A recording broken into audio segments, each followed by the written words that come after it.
Amma gedəcək, şərab içəcək, fəsad məclisində oturacaq, filan eləyəcək, filan eləyəcək.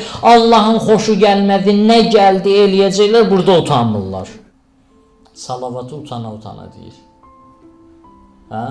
Meyyidi aparırlar, la ilahə illallah deməlidir. Təkbir deməlidir, utana deyir. Fəsadı eləyəndə heç utanmır. Əvəz olub da, dəyişib də yeri də, elə deyil. Nə qədər dəyişib? Bir adamdır, utanır desin ki, mən indi gəlmişəm namaza. Namaz qılmağa utanır, deyir, indi mən necə gəlim namaz qılım? Mənim 70 yaşım var. Mən indi necə gəlim namaz qılım? Buna utanır. Amma gedəcək, şərab içəcək, fəsad məclisində oturacaq, filan eləyəcək, filan eləyəcək. Allahın xoşu gəlmədi, nə gəldi eləyəcəklər, burada utanmırlar.